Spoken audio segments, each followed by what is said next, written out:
Okay, good evening, everybody, and welcome to one more session of BMLPA and Tech Savvy webinar series. Today, we are going to have a webinar on hot water solutions being presented by Mr. Devendra Shete of Aries Industries. But before we start, most importantly, let me first wish everybody a very, very happy 74th Independence Day. I'll pass on the presentation to Mr. Devendra Shete, who can start from here. And I request him to introduce himself first Thank you, and start Chintan. the session. Yeah, thank you, Chintan. I will open the slide. First one, sir.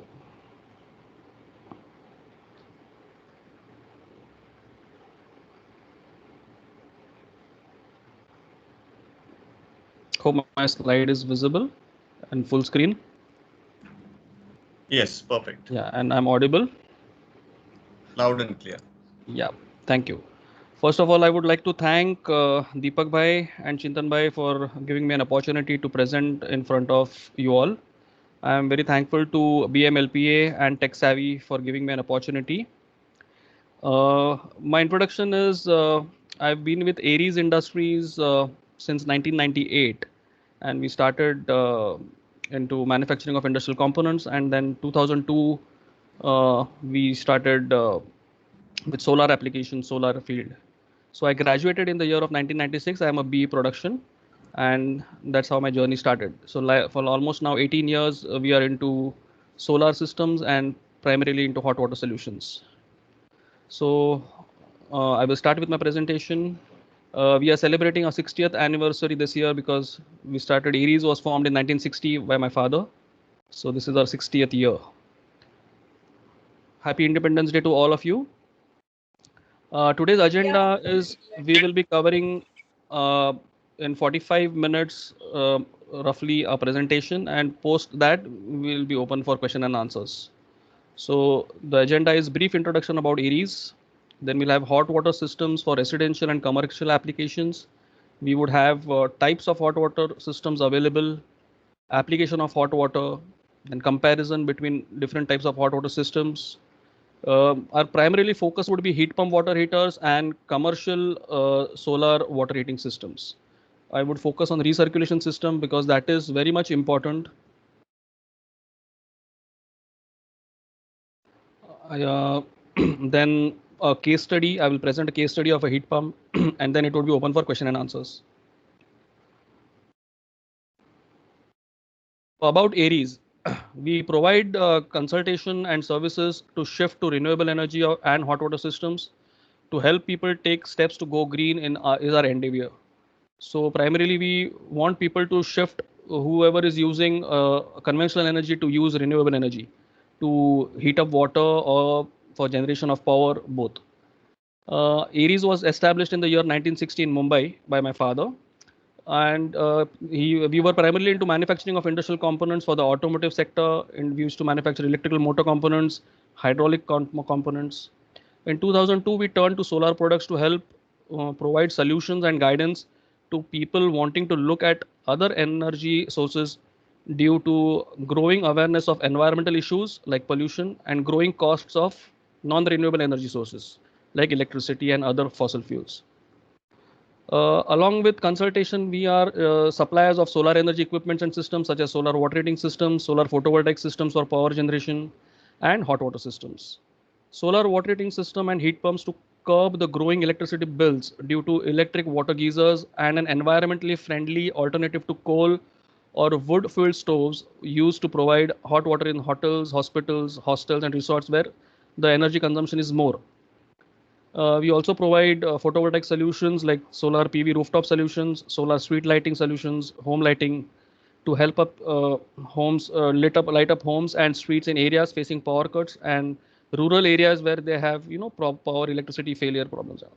On-grid systems are basically to save on the power cost. So we would be focusing on centralized and decentralized hot water solution in residential and commercial projects. We work by the 60 years tradition of Aries Industries to strive for customer satisfaction and a better world. We are authorized channel partners for Ariston Thermo India, recalled since more than a decade now. Types of hot water systems. There are different types, but we would be catering to mainly electric, gas, wood, solar, and heat pump. Again, heat pump is a part of electric, but it comes under renewable because it consumes very less electricity. Electric water heaters. There are instant water heaters, storage water heaters, tankless, which are called online water heaters also, and heat pumps, which are again divided into split type, monoblock type, and all-in-one type.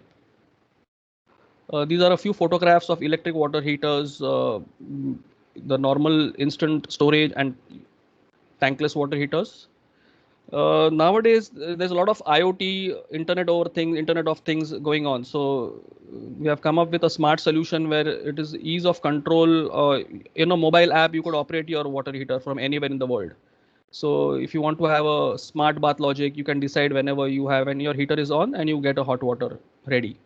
You can control on your energy saving. You know how much your electricity is being consumed in a regular hot water system. And there are smart notifications even for any problem in the geyser. You will be the even the manufacturer would get what is the problem in the water heater. He can notice that. So these are storage water heaters which can connect on Wi-Fi. Then it has a smart bath logic, auto diagnosis for maintenance issues and all. Eco function where you can actually save on power. And again, the tank which is there, which is a titanium plus based tank for a better life. These are gas water heaters. Again, you have instant and storage solution in gas also. You have wood-fired heaters, like in rural places where in hotels and all, primarily they use these types of water heaters because wood and is all easily available over there. They can use, but it is creating a lot of pollution in the environment. So in cities and all, people will not use wood-fired water heaters. Solar water heaters. Solar water heaters are mainly divided into main categories: flat plate collectors and evacuated tube collectors. So, and then you have thermosiphon natural circulation, depending on the circulation of water in each type, either, or you can have a forced flow circulation. In case of thermosiphon, if you have a gravity flow, it's a natural system, thermosiphon system, where you have a overhead tank and through that you can circulate the water through gravity force. In forced flow, the collectors have to be kept on top. It is basically you design a system where you don't have it's basically for industrial applications and all, where you need a fixed temperature. Either a differential temperature or a fixed temperature control system could be given for a force. And in some cases like bungalows and all, where they need a pressurized system, they have a pressure pump, they people have to go in for a pressurized system. These are different types of solar water heaters. FPCs for flat plate collectors. Then you have ETC, the glass tube system. So in deciding which water heater you should go in for electric water heaters, you have instant or storage. So you should first the application basically. If you're looking at for a dishwashing application, you can go in for a 1 or a 3 liter normal instant geyser. Because in instant, you have an instant flow of hot water. Whereas in a storage, you have a constant flow of hot water. You have a storage tank, so the flow is more. So wherever you have a higher flow capacity requirement, you should go in for a storage in electrical geysers. Then it depends upon the number of people in the members in the family. So for 2 to 8 people, you can go in for a 1 to 3 liters for dishwashing. For bathing, you can have a 10 to 15 liter for 2 to 3 members. Or for 2 to 3 members for bathing, shower, you need 15 to 25 liters. And 4 to 8 members, again, bucket bath, shower bath, you can go for a 25 to 30 liter geyser. So this is again how much water capacity is required. So 10 to 30 liter for 2 users, or if you have 3 users, it is 50 liters. So on an average, roughly a person consumes 20 liter roundabout per person is the hot water requirement. Say for 4 people, it is 80 to 120 liter, and for 5 people, it is 150 to 500 liter. Again, what temperature is normally considered in hotels? If you see, the application of hot water is in sanitary, for kitchen, for laundry, where the temperature ranges between 20 to 60 degrees.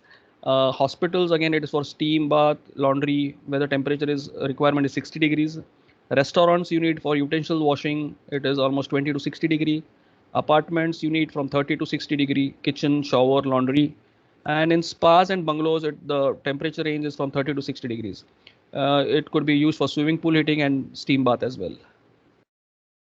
So how to select a water heater?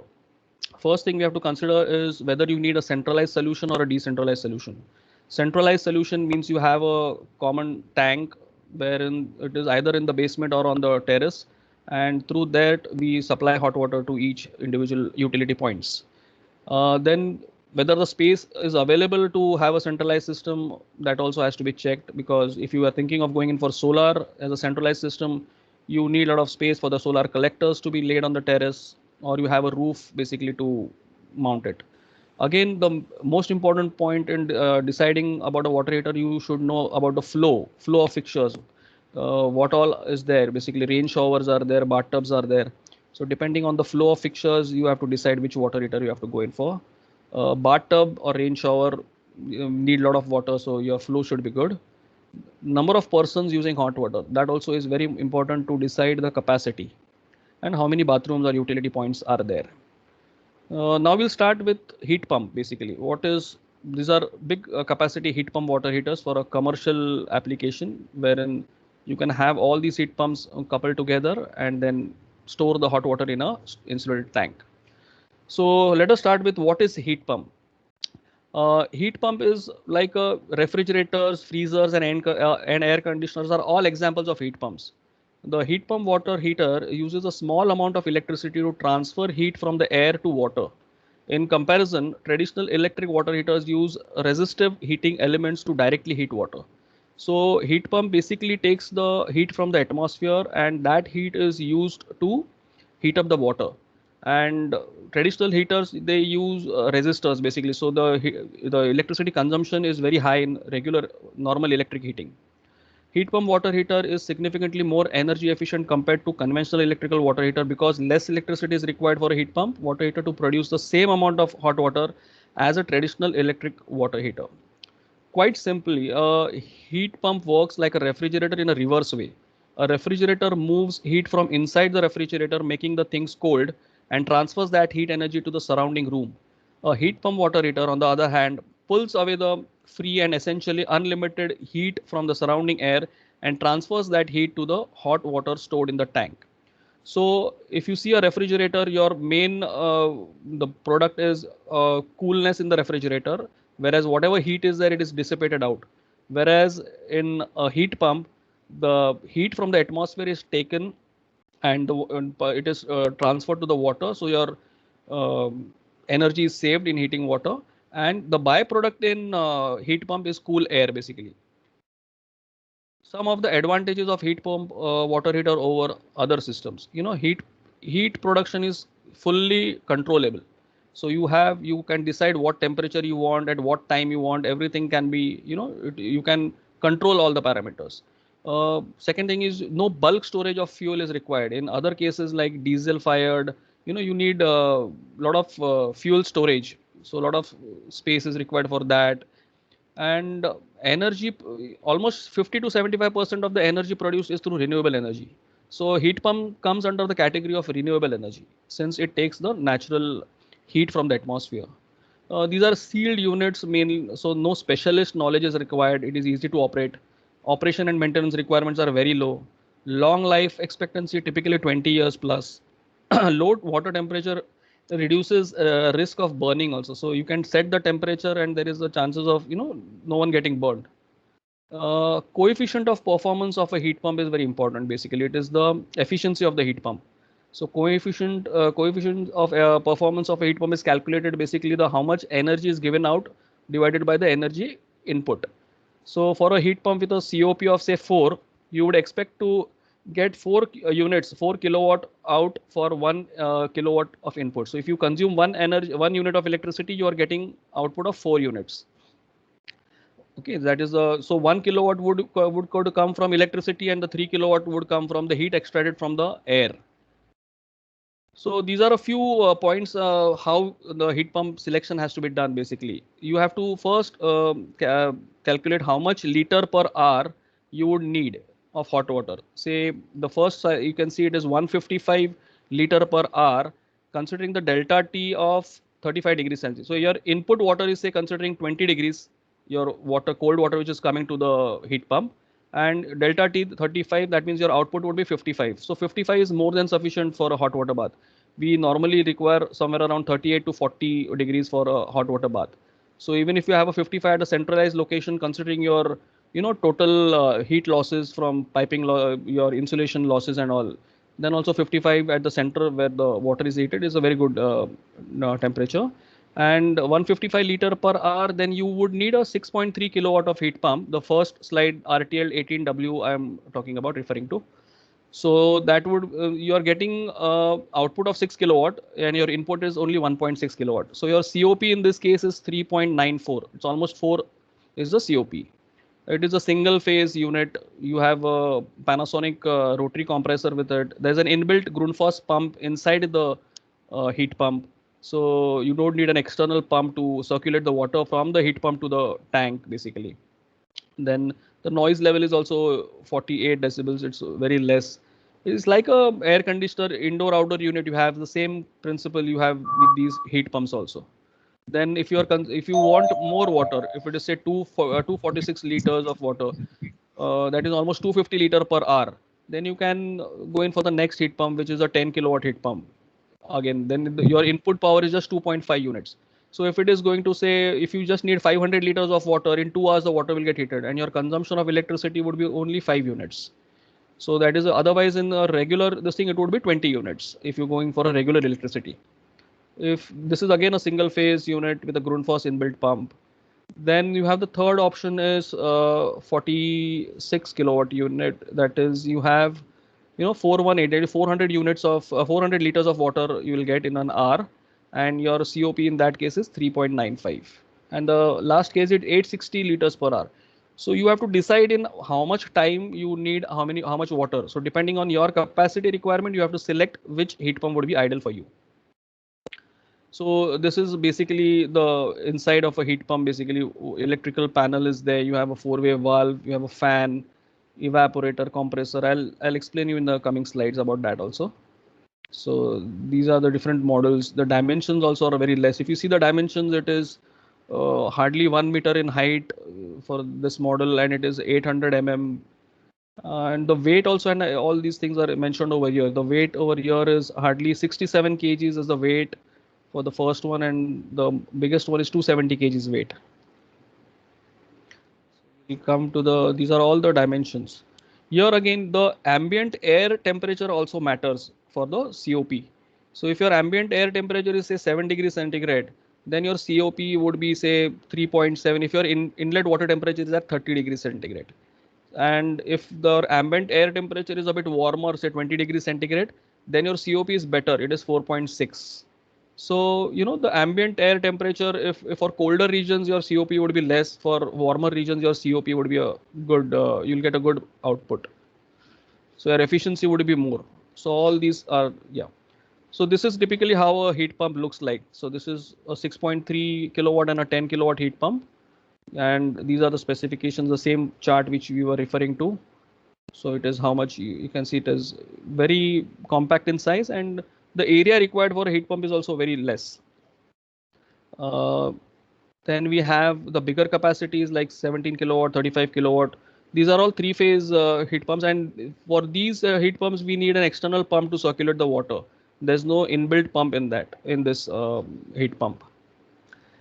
So customer segment, basically collective residential reality projects where you have a big township and all, they can think of going in for a centralized heat pump. Hospitality, hospitals, hostels, industrial applications can think of going in for heat pump. Swimming pool is a very big industry for heat pumps because swimming pool heating is again a very, in prisons also they need hot water, pilgrimage sites, sports and wellness centers.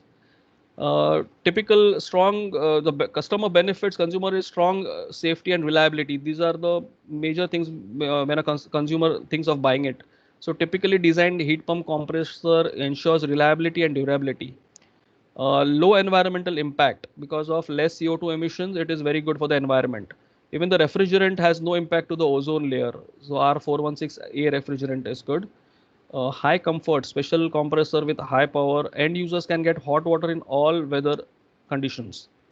So relevant savings in the COP somewhere around 3.9 to 4 ensures high energy savings for end users, less space required, and the payback is within 2 to 3 years. So these are the same points which we discussed. The different COPs, the refrigerant. In others, other companies are using R407, R22, which are not good refrigerants for the environment. So, and even the compressor which is being used by us is all Panasonic, Copeland, all branded compressors, whereas other manufacturers they have unbranded compressors. So this is how basically a system is coupled to a tank. You have a storage tank and you have a heat pump unit. So you have an electrical connection of single phase over here. You have the cold water supply coming to the hot water tank from the left side. If you see the left side, the below the cold water is coming, and from the bottom of that tank, one supply is given to the heat pump. So that is the inlet to the heat pump, and on top of that, the outlet of the heat pump is again given to the same tank on the topmost layer. So you see that there's a stratification of hot and cold water in the same tank. So your hot water being lighter, the density of hot water is less, so it will always be on the top, whereas the cold water is heavier, so the density of cold water, it will try to keep it down. So the whole day this process, the whatever time has been stipulated, it will continue, and the water in the tank will get heated up in whatever time you have decided and whatever capacity of heat pump you have selected. And then this is a 6.3 kilowatt and a 10 kilowatt heat pump. And this is a, sorry, my slides are moving a bit fast. Yeah. So this is a three-phase heat pump unit. Again, the same thing. Here you need a pump, external pump, to circulate the water from the tank to the heat pump. The cold water will come at the inlet. You have a pump over there, and that will supply the water to the heat pump. From the heat pump, the hot water which is generating is again getting in the tank, and then it at the utility points. Now we'll take a case study of a heat pump for an installation in a bungalow. So this bungalow is in Pune at Aund, and they have 21 bathrooms, and it is a 3-storied bungalow with 7 toilets, 7 bathrooms. The heat pump model which they have selected is 35 kilowatt, and the special feature is they have a recirculation system because it is the need of the hour to save on water. So the heat pump area, the top portion, they'll be putting a solar structure for PV panel, solar photovoltaic. So that area utilization is also there because they'll be using that same area for generating power. And it could be coupled with whatever energy is generated through the photovoltaic system could be utilized for the heat pump. So your actual cost of heating water would be zero. So this was in August 15, and this is how the savings for a 5,000 liter has been mentioned below. So if a regular electric water heater is used, it would consume roughly 203 units per day, and into 365 days it would be 74,273 units per annum would have been the consumption. Electricity consumed by heat pump is 51 units a day. Into 365 days, it is 18,662. So your energy savings, if you see 74,000 minus 18,000, it is 55,612 units is the saving. So if you see within 2 years is the payback. So that is a very lucrative this thing. So this is the dispatch, from our warehouse, then unloading at the site, get the material at the site, then you call the crane and you lift the heat pump on the terrace level. This is how the lifting by crane is happening. This is the landing once you lift it and keep it on the terrace. I think Chintan, I'm having some problems. The slides are running fast. Anyway, so this is how you keep it on the terrace. This is an insulated tank. So next to the tank, you have the heat pump unit installed. So this is the inside of the heat pump. There is the motherboard, display unit. This is a wired remote, the display unit. Again, you can have an energy meter installed to know how much electricity is being consumed by your heat pump. So whatever is being told is actually achieved or not. So you have a flow switch connection over here. You have the heat pump power connection, the motherboard. So this is the heart of the system, basically the motherboard. So then you have, this is the tank, insulated tank, where you have all the different types of gauges, temperature gauges. You have air release valve, vacuum protection valve, You have energy meter here, you have a safety valve, NRV, ball valve, and again this is the heat pump unit has been kept on a trolley mounted strand, you know. Then you have a sensor which will sense the water in the temperature in the tank, and then it will give the instruction to the heat pump to come on and off depending on the temperature as the temperature goes down in the tank. So it could be automated. So your we have an electrical backup heater in case your heat pump fails, or if your heat pump is under maintenance, then you can use of electrical heaters as well. Or if you have a sudden surge, high load requirement, and heat pump is going to take time to heat that much water, you can use electrical heaters as well. And there's a drain ball valve over there so that you can clean the tank when you required. You can have a drain. This is the tentative time frame required for execution of this project. Roughly it takes around about 4 days. Installation time, you know, unloading, lifting tank, insulation, erection, plumbing, electrical. Water, this is the bill of material quantity. You need NRVs, ball valves, safety valves, air release valves, vacuum protection valves, union, temperature gauge, CPVC piping, control panel, electrical heaters. Then you have the wiring for the energy meter, heat pump, and the storage tank. So this is how you have the discharges from the top. So if you see the fan on top, you'll get cool air on top over there. Now we will have some knowledge sharing about commercial solar water heating systems. So what are the steps to be followed for suggesting a particular type of solar system to a customer? First thing is having a site visit. We have to see whether shadow free area is available in south direction in Mumbai, or in India we need south direction. Clear shadow free area should be available to install collectors in south direction. Consideration should be given to the movement of sun towards south during winter season as well. We have to see whether any high rise structure is there, or even the shadow of your overhead tank or the terrace block is not going to be cast on the, or even the parapet wall. So we have to leave that much area and then install. Then check sufficient space available for installing collectors and hot water tanks. Now it has become very easy because of Google image and all. We can just sit home and or in office and you can take out all these dimensions which is required. Then distance between two rows, you know, should be minimum 1.2 meters, so that the shadow of the panel should not fall on the next panel which is behind. Height of the overhead tank from the terrace. So bottom of your overhead tank is important to know the head. What would be the pressure on the tank? So these are for normal systems where, you know, it should be at least 8 to 10 feet should be the bottom of the tank.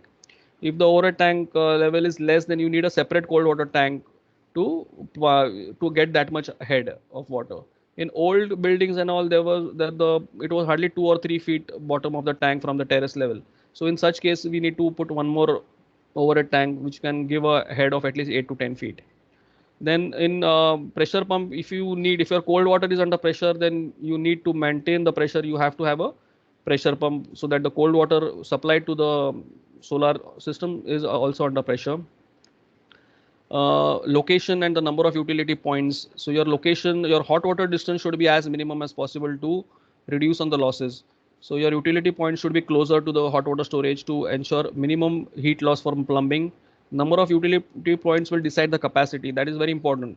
The number of people and the number of utility points that will decide on how much capacity. Whether you need hot water mornings and evenings both times, then your capacity will also be double the capacity. So if you're only thinking of going in for solar, but if you have a combination of solar and heat pump, that's a very good system wherein you can actually use the sunlight energy during the day, and evening times you could use heat pumps, or even in monsoon and all you can think of heat pumps. One more important point is the quality of water. We are blessed in Mumbai that we have BMC water, soft water, but in parts where outskirts of Mumbai where they have, you know, a lot of calcium carbonate, so hardness of water is more. In that case, the scale formation and all the tanks will get, you know, corroded fast. Even chlorides play a very important role. So even if you have chloride, then stainless steel will not work. You'll have to go in for a MS tank or a GI tank basically, wherein those tanks, you know, even if the chloride is there or hardness is there, those tanks will not get affected or will not get, you know, corroded fast. usage against whether you are using it for bathing, washing, number of persons, and time of usage is very important, because solar during the daytime the water is going to get heated. So if you keep on using water the whole day, then whatever water is getting heated is going to get consumed. So a lot of people face problems in solar because they are not trained properly, or the capacity is not adequately designed. The points to be considered for cost estimation. So one has to consider the lifting cost for the collectors or tank on the terrace, then erection of the system, fixing of the collectors, mounting of the tank, the internal plumbing which has to be done between the collectors and the tank, the valves required, the control panel if it is a forced circulation, or you need control panels, you need pumps, then it's a fixed FCT system. Then you have wiring from control panel to pumps, temperature sensor, electrical backup coils, cladding of hot water tank, fabrication. These are all the points to be considered for cost estimation. Um, the types of hot water solar systems are thermosiphon system, which works on natural circulation, gravity. Then you have a direct type non-pressurized solar system, wherein there is the water circulates from the collector to the tank. And indirect type of system, you have either a ladder or a tank in tank system, wherein wherever there is hard water, we can think of a indirect type of system. Advantages is low maintenance as compared to a forced circulation. So thermosiphon systems, it is very easy to operate, and the cost of maintenance is also very less. There is no electrical consumption in a thermosiphon system. Disadvantage is that you need to have that overhead tank height difference. Bottom level of the overhead tank and the top level of the solar tank should have at least 2 feet difference, and the bottom level of solar tank should be at least 6 inches above the overhead tank of the collectors. Series and parallel configuration of collectors should be uniform. So there are a lot of things you can't have more than 6 collectors in a the circulation, because it is natural circulation of hot water. So there is no pump actually. So to carry that hot water to longer distance becomes a problem in thermosiphon systems. And capacity of each collector is 125 liters output, which it can give at 60 degree. In forced circulation system, it is either a differential type or a fixed temperature. Differential type forced circulation system means that you set a difference between the hot and cold water, say a 10-degree difference. So the moment you have the 10-degree difference in hot and cold water, the pump will come on, and whatever hot water is heated in the collector will be passed on to the tank. And in a fixed temperature, you set a particular temperature, they say at 50 degrees, then only the pump will come on. So fixed temperature system is primarily used for industrial applications, where you actually need say 60-degree water. So you will, once the water is heated at 60-degree, the pump will come on and the water will get circulated. In these types, we can consider the output a bit more. We can consider 150 liters output at 60-degree, because it is actually the water is being forced, and there's no circulation through natural circulation. It is all forced circulation.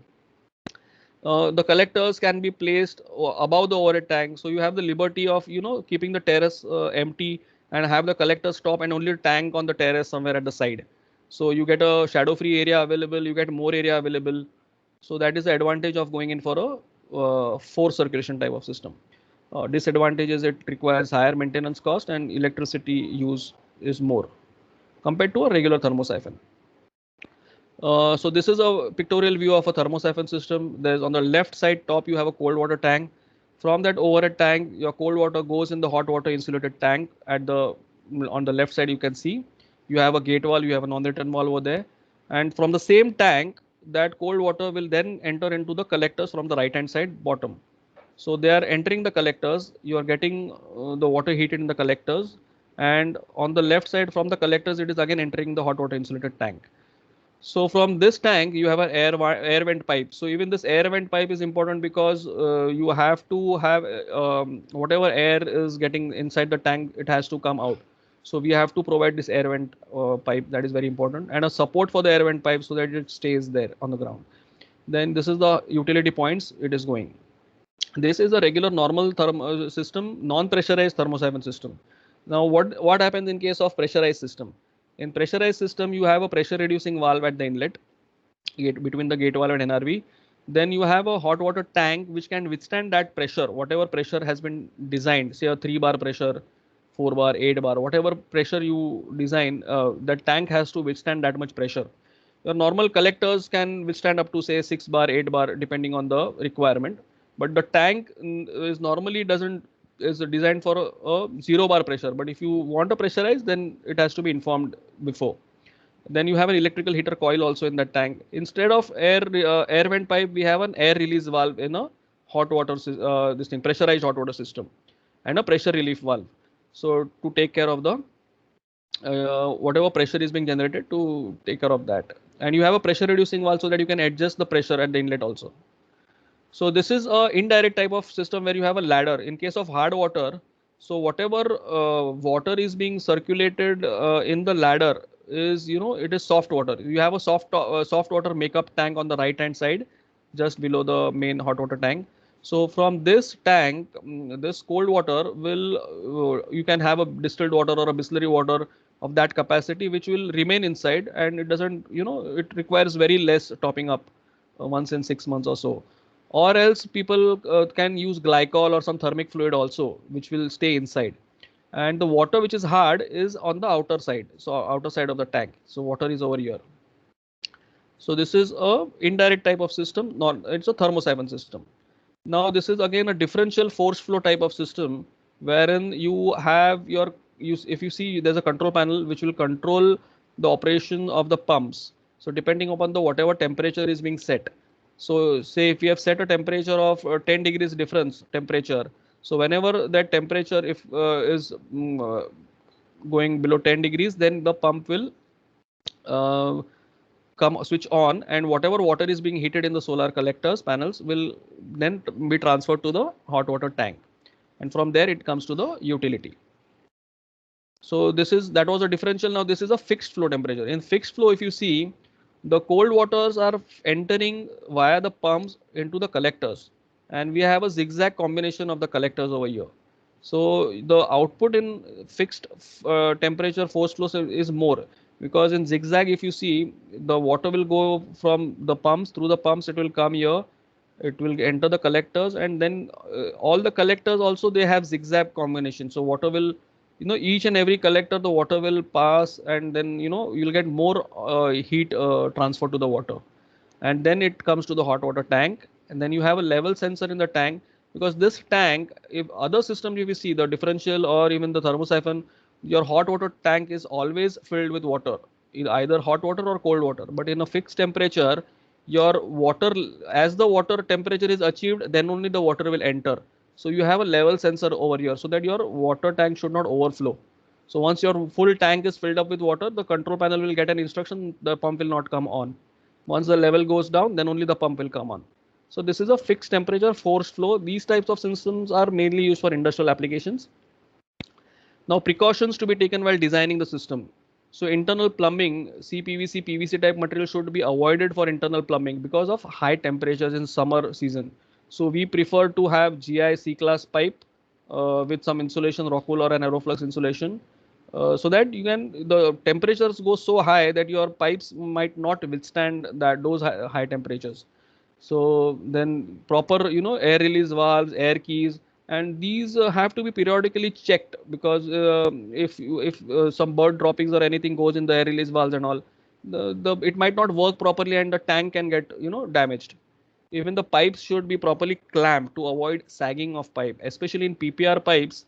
We have seen that if they are not properly clamped at uniform distances, the pipe tends to sag, and then that creates a lot of problem, because the flow will get affected and a lot of complications happen. So even the collectors and hot water tanks should be placed in such a way that the internal plumbing will be minimum to avoid the heat losses. Pump and control panel, only hot water pump should be used in forced circulation. The normal cold water pumps, the seal will not take higher temperatures. So you need a proper hot water pump which can deliver that much output. Then pump should be placed in proper foundation. You need a proper foundation. You need a proper cover also, so that during monsoon and all it doesn't get spoiled. And control panel should be located in a cover area, especially in a room, if it's a terrace block room or something. The height of the control panel should be above the reach of children, so that they cannot touch you open the panel. It could be hazardous because it is having electricity connection. All switches of the control panel should be covered. It is in lock and key, so that no one should try and operate that. In pressurized system, you need a pressure reducing valve at the inlet, so that you come to know whatever pressure, suddenly if the pressure goes high in a pressure pump, so your tank should not get damaged. So the pressure reducing valve will take care of that. Pressure release valve should also be there in case you have high pressure, the pressure should be released. So you have those open type of pressure relief valves also.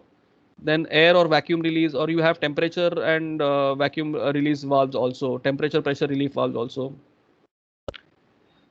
So I would like to, this slide is specially for a recirculation system. In hot water systems, primarily, if you see places like hotels and all, where you don't get hot water in residential rather, you don't get hot water immediately. You have to save, you have to waste a lot of cold water in the bathroom, and you wait, in hotels and all, they have a recirculation system, so you get immediate hot water. But this is very important. If you see the drawing, it is the cold water which is coming. There's a pressure relief valve. It's a pressurized system, and the cold water comes in this tank. Again, it gets heated in the collector. Again, that hot water comes in the tank, and this outlet, you have an auxiliary tank with a backup heater over here. So this hot water outlet from this backup tank is going to the utility points in each of the bathrooms, and again there is a return line which is getting all the line water in the pipeline to the same auxiliary tank over here. So whatever water, so you have a recirculation pump with a control panel. So this control panel, we have two options. Either you keep it on the whole day, as the temperature, it will work on temperature. Once the temperature is down, the pump will come on. The water will get circulated, again stop. Or else you will have a timer and a temperature basically. So say morning 5 to 10 in the morning, when people normally have bath, the timer will, the control panel will activate and check the time. During that time, the temperature in the line, and then only it will come on. And again in the evening, we can have say from 6 to 10 evening if people are requiring. So that time only, that water recirculation will happen, and your water wastage in the bathroom would be reduced. So this is one good solution where people can go in for. Or if cost is the constraint, that with the pipe cost, the plumbing cost would go high, then in high-rise buildings and all, we would suggest to have a small instant geyser or something through which the water could be coming. And you on the geyser, and the moment you start getting hot water in the tap, your thermostat will switch off the power supply in the geyser. So there is no wastage of hot water. There is no wastage of time, no energy. Everything is saved. So either you go in for a recirculation system like this, or else you have because see, solar is, you cannot be 100% sure that you will get it 365 days. 300 days in a year you can get hot water. So 65 days you need another source of hot water system also. So these are again different types of the same images which we discussed. You have pump, control panel, temperature sensor. So I'm just taking it ahead so we can cover in time. Different. These are all industrial systems. Basically, if you have number of collectors, hot water tanks. I'll show you a few installation photographs. This is a 32,000 liter system at L'Oreal India.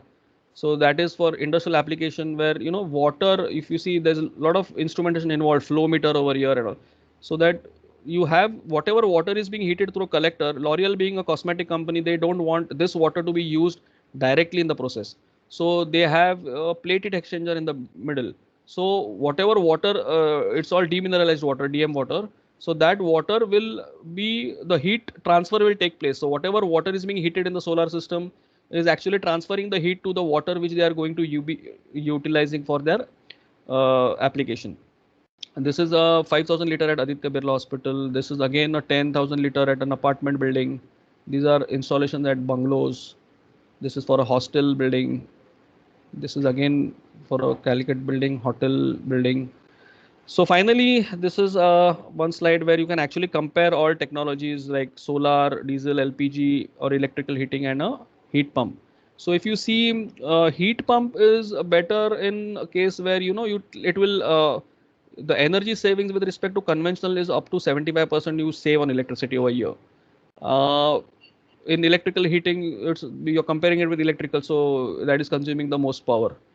Solar, it would say be 60 to 75% because balance again you have to get it through other source of electricity. Then LPG and all, you don't have savings at all. So this is again space requirement is compared to solar, you just need 5% space for a heat pump. Electric heating also doesn't need a lot of space. Even LPG doesn't need.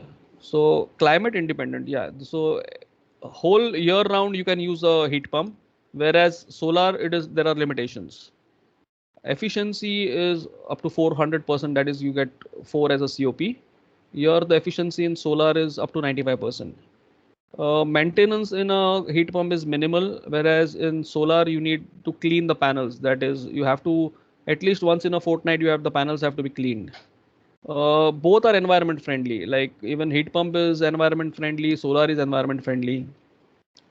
Safety wise, heat pump is also safe. Solar is also safe, whereas electrical and other they are moderately safe. And both have a depreciation advantage of 40% in the year, accelerated depreciation. So for commercial projects, it makes viable for them to claim depreciation. So these are the different types of solar water heaters, heat pumps available with us. Thank you. It's time for a hot cup of tea. Not so soon, Devendra ji. Question answer. Question answer. Session. Yeah, yeah, So yeah. I suggest for people who have any question or questions to ask, I suggest that you turn on your videos and your unmute yourself so that we know that you have a question and we can go ahead with the question answer session. I have one for Devendra. Devendra, Yes, sir. can you hear me? Yeah. Now Yeah, the yeah. thing is, most of the time, I have seen the solar water heater companies are using composite Mm, pipes, right, and you were writing CPVC pipe. In my opinion, it's not a question; it's a suggestion. right, CPVC expands more right, than any composite pipe. right, right, So right. when there's a long length, either you have to Mm-hmm. provide expansion loop, or in that case, these composite pipes are better, I feel. So Right, why right. can't you include that into your presentations? Right, right, right. I think I missed on that. Yeah, we are using Kitec composite pipes in, but that is I'm not again for going the with Dowtech. some company. No, no, Yeah, no. yeah. We are using CPVC, Kitec, all pipes we are using, even PPR we are using. But the pipe which I mentioned over there was for the system internal piping. So even Kitec or even any composite pipe or CPVC pipe, we don't recommend for internal plumbing because the temperatures go up so high. If the system is not in use, then the pipe would actually open up. Yeah, So give up. Yeah. yeah, yeah, yeah. So Right. that is the reason we normally avoid plastic pipes or even composite pipes. Okay. Okay. Thank Yeah. you. I believe Tushar Lokreji has raised his hand. Tusharji, do you have a question? Yeah, I have my opinion about using CPVC into the system. It works absolutely fine. The only thing is like when we are connecting to the storage tank and then we are connecting it to downtakes. My feeling is like we should first have at least 2 meters length of metal pipe, and then it can be connected to CPVC, and there won't be any failure in CPVC because of the high temperature. Can I No, suggest that something? is yeah, sorry. Sorry to cut you off. नहीं नहीं बोलिए Um, बोलिए. in some countries, especially where I've studied and where I've been part of code committees, there I've seen that they have a compulsory requirement for thermostatic mixing valves. If in some solar systems, they request other, I would say, they mandate that thermostatic mixing valves be put in so that there is no risk of excessive hot water. So can that also be included in such a system?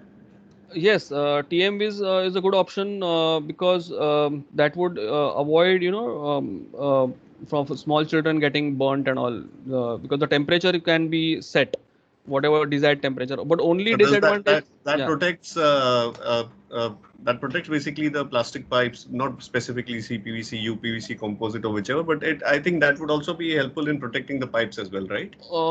TMV, see, downtech pipes, it's okay. CPVC, everything is, I'm not worried about that. But the system internal piping, which I mentioned, we normally prefer to go in for either copper pipe or GI pipe, because it's a high temperature.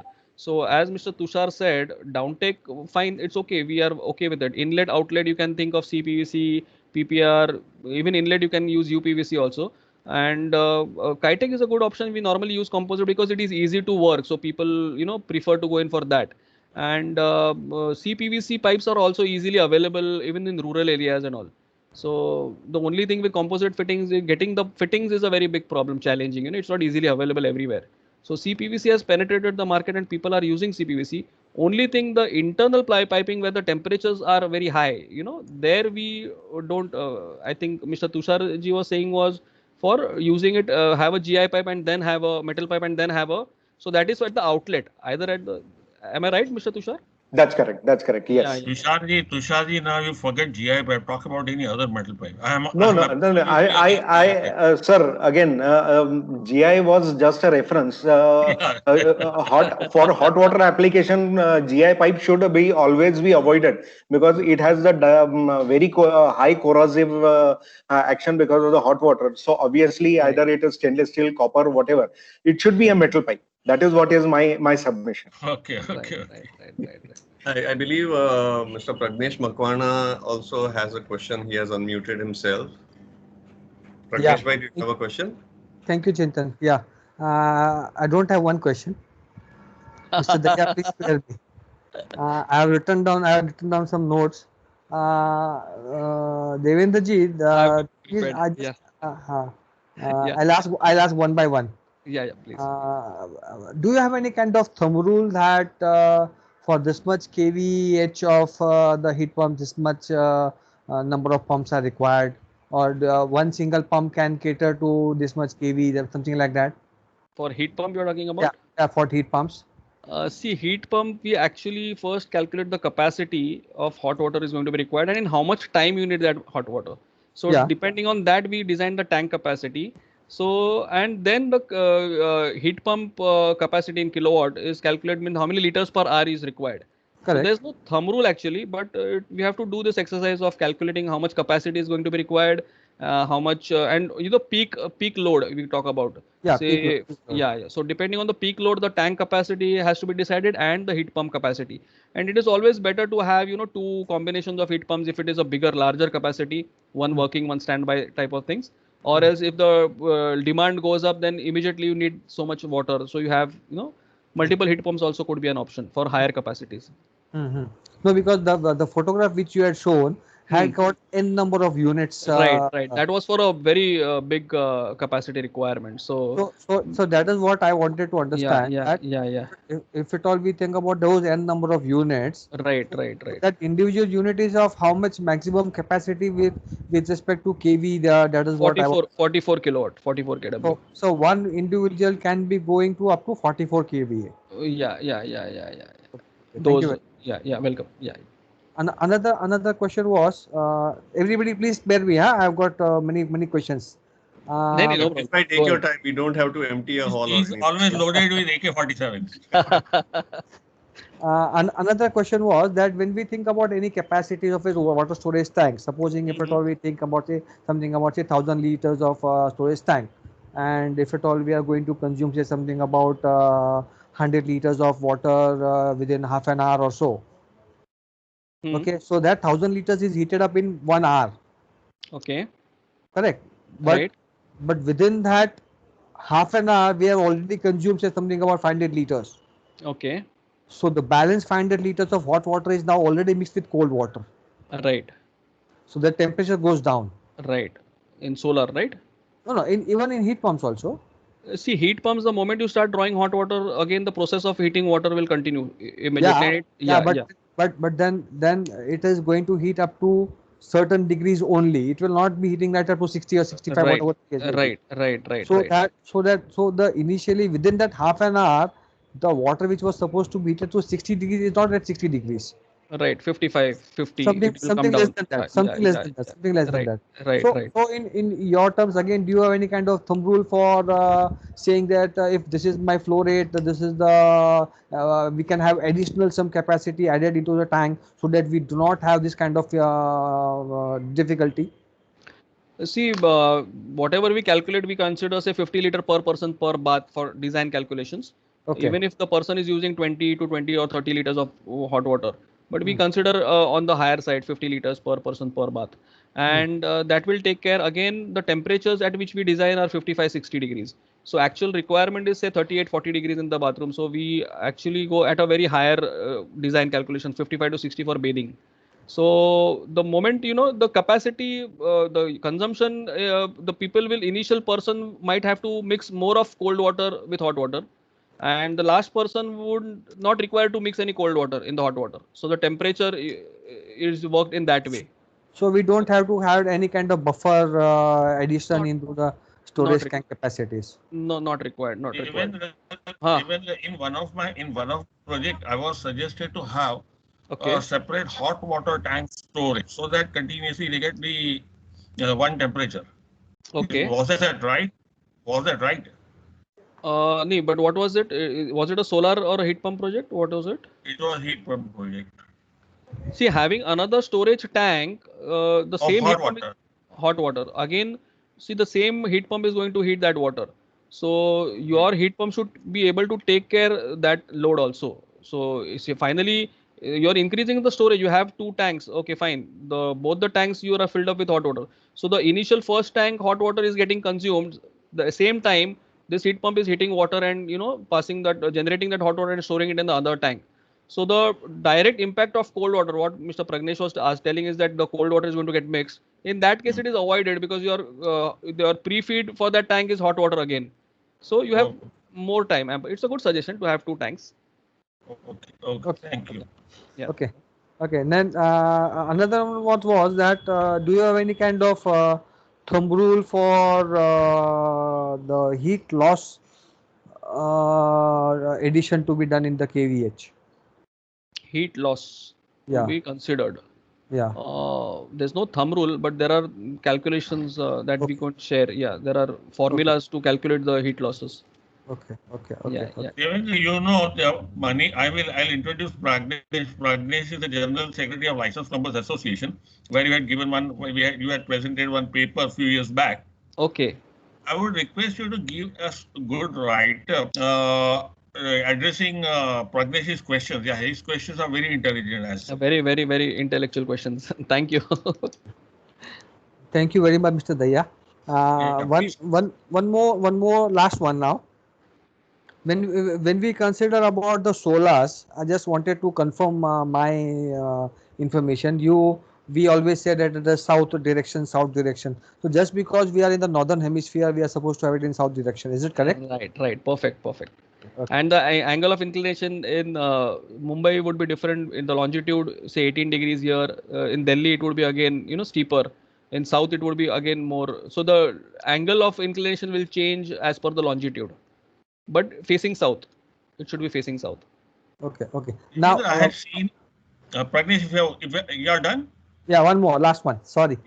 When we talk about that circulation of the water within the hot water system, the circulation pump which is installed on the return piping system, and we take that cool down water into the hot water tank again. So what is the normal flow rate that we think about? Well, as far as what my logic is, what we always say is that it is only the head loss within the hot water system as such. Right. So the flow is not important in that case. It is just getting the head. Basically, it is head. It is basically you have to in some cases where it is difficult to get the vertical pipes again back on the terrace and connecting it to the tank. We normally whatever losses are there in the pipeline, your horizontal, the looping on the terrace, at least if that water is being circulated and you get it back into the tank, that also will impact much rather than getting the bottom again the pipe back return line. So so then it is just, and you put it inside near the cold water itself. So the same tank also you can have the system, and you have a backup heater in the same tank if you want to save on costs. Okay. Thank you very much. Thank you. Yeah, I'm done. One thing, Devendra. Yes, sir. Since you are saying more or less heat pumps are reverse AC, right? Right. So now when we heat the water, it throws chilled air, according to what I have understood. Mm-hmm. Can that chilled air be, utilized by, keeping the hotel passages or maybe some common areas chilled? It could be done, but then once your water is heated, then that cooling system is not going to work. So your priority in this case is hot water, and your byproduct is cool air. So if you have you should have another cooling system also in your lobby or wherever you want to use it. It can only save on your heating or the cooling cost in that case, but it is not going to be 100% reliable because your priority is hot water. So once your Right. water is heated, your cool air is going to stop. Yeah. Second question. Now, Yeah. since you are saying that solar water heating and heat pumps both are eco-friendly, Right. now I don't know, it's and also the government in the Thane area. Hmm. If you see most of the building, they are covered with the solar water heating panels. Right. Why can't you guys take up this matter and get it replaced by heat pumps? Because it saves a lot of space. Right. Right. Right. And Uh, maintenance as well, like you were saying, 15 दिन में एक बार उसको wipe off करो. बराबर And in बराबर case of बराबर. evacuated vacuum tube, it is Right. very difficult to, if a tube breaks, Right. then the whole system gets, affected. Replacing it out. See, there So these why are there are can't you challenges. come? Yeah, we are trying because in nowadays in if you see government wherever MOEF projects and all are there, they have a solar PV rooftop system and a heat pump combination, something like that. So, but in TMC and KDMC and other MBMC municipal corporations where solar water heating is only mandatory, there we are finding it because there's a government GR already that you have to put a solar water heating system in all municipal corporations. Yeah, it But has then to be taken to the government. government, we have to get it passed through the government. So Well I would, done. Thank you. yeah, Thank you. Mr. Daya, I just wanted to say one thing. When we think about ETCs, I don't think ETC, if at all, one of the ETC is say damaged, one of the ETC can be easily removed and replaced, because then that is only one ETC, because that ETC is having nothing, no flow in it. The ETC is just having that Agreed. glycol. But still it affects. And that particular panel has to be either isolated at that time. No, no, I don't think so. I don't think so. Sir, if one tube breaks, then the first thing it has to be plugged. If you Yeah, it plug has it, to be plugged. That's if it. That's it it. is plugged, then you can use the system. Yeah. But if you want to change it, see the problem with ETC is it's a fragile system, Correct. and Correct. all these mostly 99% of these tubes are coming from China. So we are thinking that because of all these conditions now, we might not be able to get these tubes in future also because for last 18 years I've seen the tube size changing. So the earlier tubes are now not available, obsolete. So every time you have a 2-3 years, the tube size keeps on changing. So that is one limitation. Yeah. And again, having that is a problem where you can't actually change tubes in that case. Correct. Correct. Correct. Yeah, correct. yeah, yeah. I have a little question here. Now that we've been, can I go ahead? Yeah, yeah, please. Okay. Now that we've been talking about different types of solar heating systems, we heard about evacuated vacuum tubes and we heard about flat plate collectors, thermosiphons. One thing is, if Devendraji, you could briefly touch upon what are the pros and cons of each system. And the second part is when it comes to evacuated vacuum tubes, when I was undergoing the training for green plumbers, I had some American guys who had come to train us about this. And the kind of system they have over there, we accidentally dropped the glass tube and did not even break. So, and if you're saying the kind of system that we have in India is very fragile, Right, right. is quite extraordinary to know. And secondly, the system which they had, I realized they had an indirect system. They had a copper, a copper filament kind of a thing going in, a copper rod going in all the way, and there was a sheet covered inside. So it was more of an indirect system. While what I've seen in India is a very different evacuated vacuum tube system, and what I've seen in the US is quite different. Can you also touch upon that? Right, right. See, all these European countries and all, they have, they are not dependent only on one source of heating water. So they could have gas, they could have heat pump, everything combined. So they are, they have their basements, service areas where they actually have these heating systems. They have a solar, they have heat pump, they have gas, multiple options are there available. And in glass tube systems, again, they are called heat pipes. What you're mentioning is, so inside the glass tube system, there are copper tubes inside. So even in Right. pressurized systems, these could be used. So here in India, people are more, cost conscious. So getting whatever Sastuni Saru, you know, that is the best. So we go in Tika. So that is the problem we're facing. Otherwise, there are technologies available, but slowly and slowly they would also be coming in India. We have done heat pipe system projects also, but again, then if the cost is too much, then people won't, use them. Right. Yeah. Devendra ji, one more question now. And could you touch on the pros and cons of different systems of solar? Yeah. Pros and cons of different systems of solar. Yeah. See, the best thing for a bungalow where you can go in for a flat plate system, which is a durable. Even if you use a pressure pump, you get a pressurized system, 8 bar pressure and all. That is the best system. That is lifelong. So 25 years you'll be if you have a good soft water. So flat plate is more durable. Then you have ETC, where if people are cost conscious, and if there is no pressure pump involved, then you can think of an ETC. These are the basic two thermosiphon systems, I would say, where the water circulation is through gravity. Okay, the water circulation between the collector and the tank. And if it is for a residential building, also split up the system as per the duct, duct area, split up the area. So your load also is equally distributed on the terrace, having a thermosiphon system. And if you want to use the terrace, then you have to go in for a differential temperature control system, where the collectors on the top and the tanks below. So the ideal situation, go in for a thermosiphon system where your maintenance is very less. And these are the pros and cons for a solar vis-a-vis your flat plate and ETC systems. But now the trend is changing, where people are going in for a heat pump, and they are having solar rooftop systems where the power is being generated through solar PV, and the power is compensated for heating water. So you save on your terrace area also. Wonderful. Thank you. One more question, welcome. since now we are discussing. Yeah, tell me. I've seen, I think you were part of that team. We had visited Jain irrigation system, power generation plant. Okay, No, solar power generation. Okay. Now they have come with a transparent photovoltaic cells. Right. Now, That is in that case, can I have my solar water heating under those panels? Yes, you can have. As long as it gives sunlight. Yeah. So there is a technology which is a photovoltaic and thermal combination, wherein the glass on the top of the solar collector, you have solar cells. So you generate power as well as you heat up water. So it's a thermal and a photovoltaic combination. So those are also available. Israel manufacture, because Jain is getting mostly from Israel. So these are Israeli technologies which are available.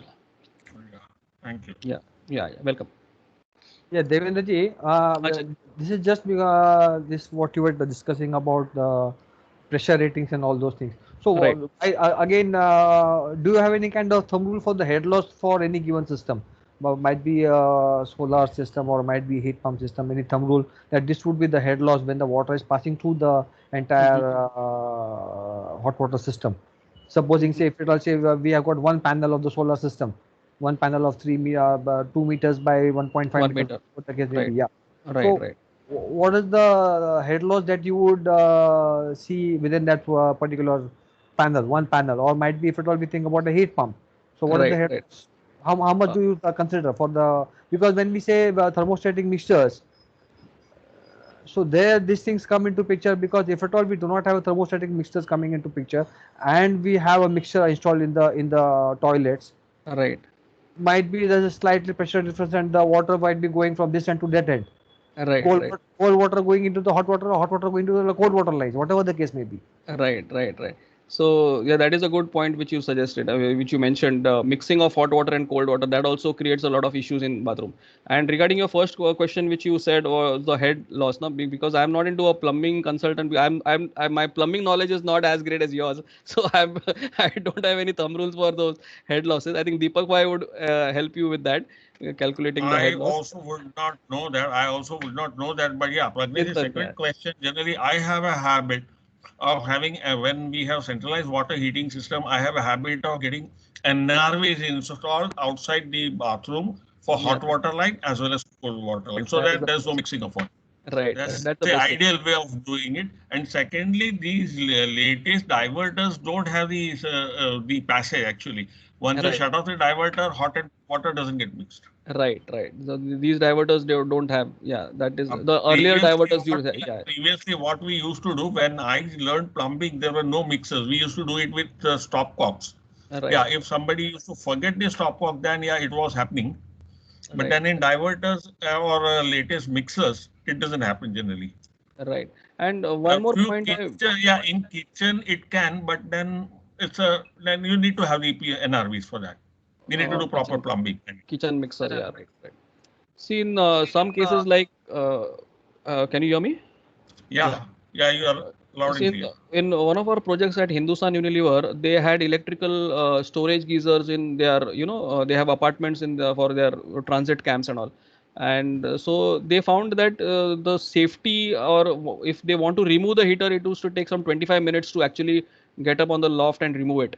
So finally, they decided to put a solar water heater and give away with all these electrical water heaters. But over a period of time, they faced problems with the temperature going up. So immediately, because they had a problem with one of their heads, facing hot water burns. So they immediately put TMVs, thermostatic mixing valves, everywhere, so that the problem of burning should not happen in hot water, because there's no control in solar. No? You can get, your temperatures can go up to 80, 85 also in summer. So there you have to have thermostatic mixing valves, which will take care of your, these problems. And you had a question, Pradneshi? One more you had asked something? I have one. Yeah. You had asked something. What was that? Yeah. Now latest foolishness which we read in WhatsApp and newspapers. Gas geyser bathroom में चालू करने से लड़की बेहोश होकर मर गई. बराबर. So according to what the instructions are written on your Racold water, I have a Racold water heater, gas heater in my bathroom, which clearly says it has to be kept in nicely ventilated area. Perfect. So now, Devendra, you tell me one thing. If I have a gas geyser in my bathroom and if I keep my exhaust fan on, I think there shouldn't be any problem. Am I right? Exhaust fan on, but you should in the bathroom also, if you have a window which is open to the atmosphere, and those lowers type, that also it has the fresh air has to come. See, has to come. Yeah, fresh air has to come. So these are all bloody foolish things which are being circulated bathroom mein behosh hoke mar gaye because of gas geysers. Right. MGL is if Mahanagar Gas will tell that you have to put it in the kitchen area where it is open. So basically it takes the oxygen from the atmosphere to heat up that gas, no? Yeah, so you need a window and an exhaust fan that will work fine, because that is good accommodation. Yeah. Agnesh, any more questions? Do we have any other questions? I think Bhavesh Chotalia has his mic unmuted. Bhavesh bhai, do you have a question? I don't think so. Maybe it's accidental. Any other questions?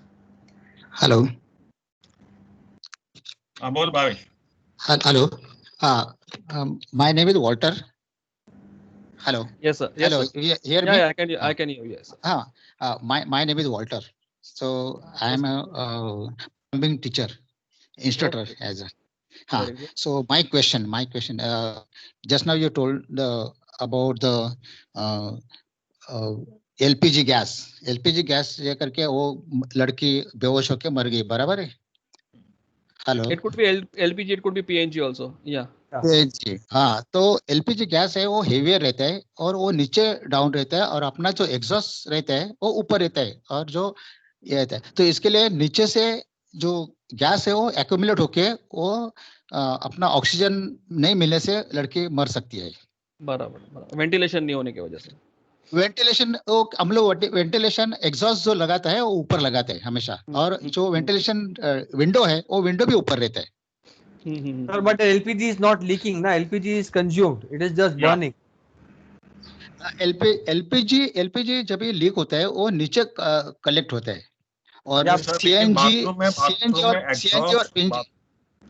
See, bathroom में exhaust होगा तो air automatically gets circulated through the doors and the gaps. So I don't think this should have any issues. क्योंकि circulate होने के लिए actually exhaust बोलेगा तो हवा को बाहर निकलते हैं, अगर इनलेट हवा रहेगा तो सर्कुलेट होएगा sir. Sir, I have seen one person in my building where I'm staying right now. He has 3 bathrooms.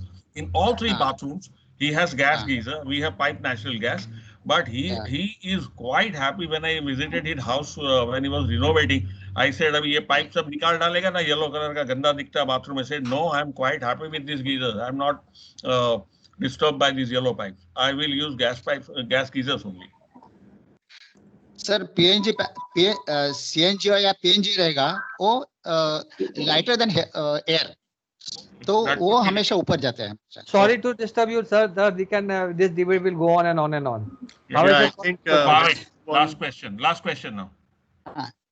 Bhavesh, Sir, my question, my one more question is there. Sir आपने जो बोला कि ये जो सर्कुलेशन पंप है, हाँ actually वो circulation pump कितना वो पंप अलग है क्या अपना जो नॉर्मल पंप से, वो अलग है क्या? हॉट वाटर का सील होना चाहिए उसमें, basically it can take hot water, that is the important hot water. अच्छा ओके ओके. पर लेकिन वो ऐसा टाइप का हाँ मिलता है ना, वो सीलिंग ऐसा टाइप मिलता है. अच्छा okay, thank you sir. Thank you sir. There are companies which you get hot water. Yeah, Bhavesh, you go ahead now. Yeah, Bhavesh. Okay, thank you sir. Welcome. Bhavesh, your voice is not coming. Mic mute lage the. If we have another 5 minutes, there's a video which I could like to share where Chintan Bhai was asking about, you know, the heating solutions available with other European countries. Bhavesh is murmuring something, but we can't hear him. Bhavesh Chotelia, guest, yeah. Mute. Yeah, I think you are mute. He is vice president of BMLBA. Mute. Bhavesh, unmute yourself. I think he has internet issues. Image is also not clear. In the meantime, we have Mr. Tushar Lokre also, who has raised his hand. Tusharji, please go ahead in the meantime while Bhavesh Bhai is able to figure out his problem. This was in continuation to the discussion what we were talking about LPG gas geysers or PNG gas geysers. The exhaust fan or ventilation is required because when this LPG or PNG is getting burnt, it releases carbon dioxide and carbon monoxide, and that is what is the problem in the bathroom. So it is nothing to do with LPG or the LPG being heavy gas or something like that. It is basically the carbon monoxide which leads to the fatal accidents inside the bathroom. That is why we require proper ventilation inside the bathroom. Absolutely. Yeah. Okay, now Bhavesh, and one more thing I want to add. Hello. The problem is because of low cost of, you know, Chinese gas geysers available, which are not safe. So the accidents happen because of that also. So there are gas geysers available at a very cheaper price, and which could they don't have safety features in those products. So it's always better to go in for any branded product which has a good service. You know, that's the main thing.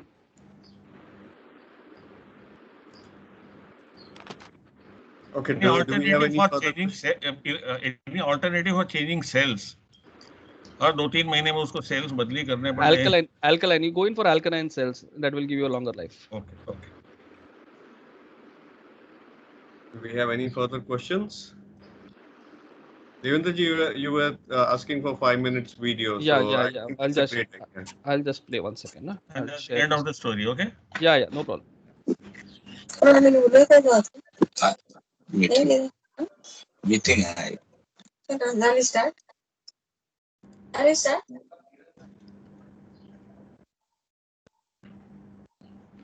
Is it? There's no volume over there. 1 second. I think. Is it visible? Yes. Your name is visible. The video is visible or no? Yeah. Something with Elko. Yeah. So this is the world's largest solar Beijing Olympics 2008 video, which we have got from Elko. So you can see all the rooftop. It's with the evacuated tubes with the copper tubes inside, the one which you mentioned.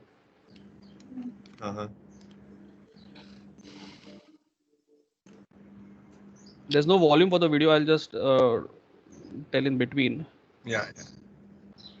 It's the part of same Ariston group only. In China, they have Elco brand.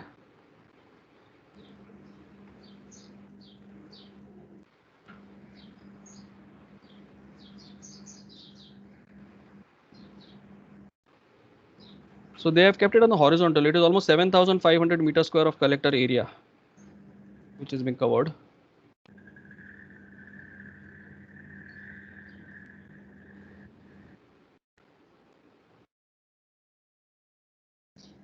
$44,000 of these tubes, evacuated tubes, vacuum tubes.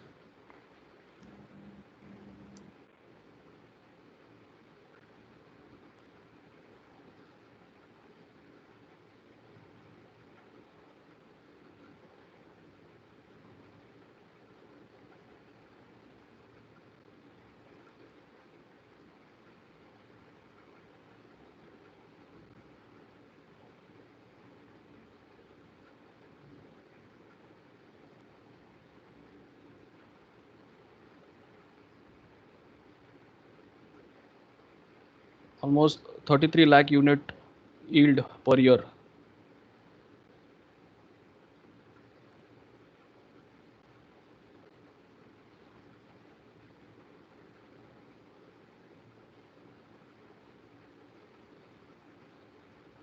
Maximum daily power is 30 lakh watts.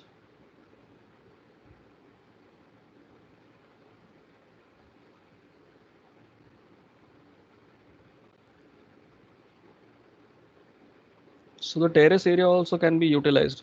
They are putting it up. 6,40,000 carbon dioxide reduction per year. 6,50,000.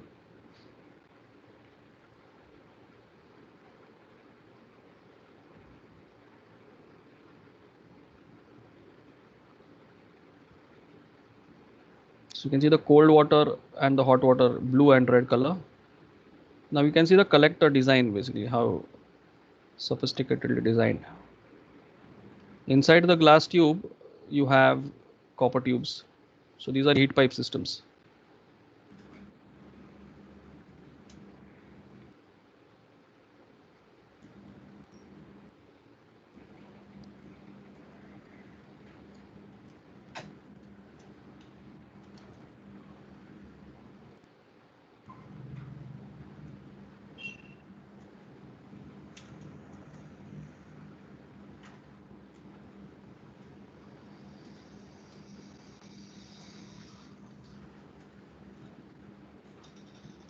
So you have a copper tube and a copper fin inside the glass tube. So whatever is there in the collector, flat plate collector, is the same thing, a copper tube and a copper fin. Similarly, in a glass tube, you have that. And vacuuming, the best insulator, whatever heat is absorbed, stays inside.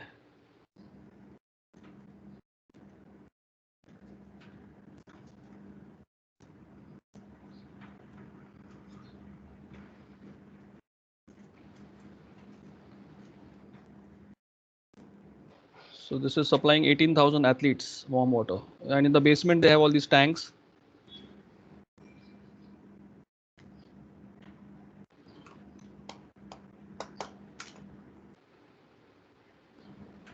Three lakh 50,000 liters per day.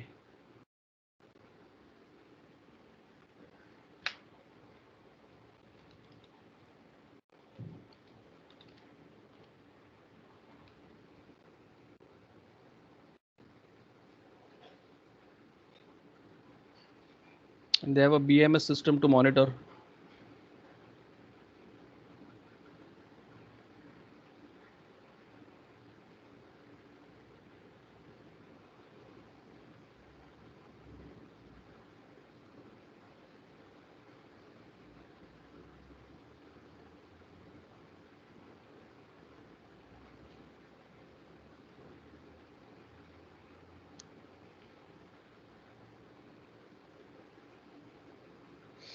Yeah, that's it. Thank you very much.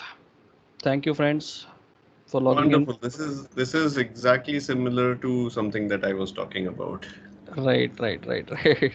So, wonderful, Devendra ji. Thank you very much for sharing this video.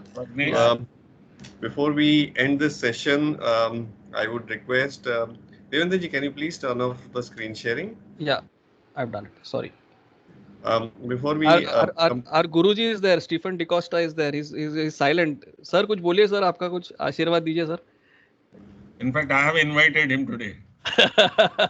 But as a guest, he's silent. Huh? Thank you, Santosh. A lot of friends have joined in. Yeah, Tusharji is there. I could see the list now who all are there. Yeah, sorry. We can. Yeah. So before we end this session today, may I request Pragnesh Bhai to please offer a vote of thanks so that we can officially end this session. Yeah. Good evening, friends. That was a wonderful information shared by Mr. Devendra. It was a very, I would say, knowledge enhancing session. Thank you, Mr. Devendra. I would like to also thank upon all the participants who have joined in. Unfortunately, I'm not able to see the names. I'm just able to see the initials over here. BC, BR, CJ, and all those things. I would like to thank everybody over there. It was a very wonderful session. Thank you, Mr. Devendra, and hope we can have similar kind of knowledge sharing in future also from your side. Sure. Thank you very much. Thank you very much. Thank you, everyone. Lastly, for all those who have joined, we would be having webinars on every Saturday at 4 o'clock on different subject and products. Please join. Thank you. Thank you. Look forward to see you again next Saturday. Goodbye, everybody. Take care.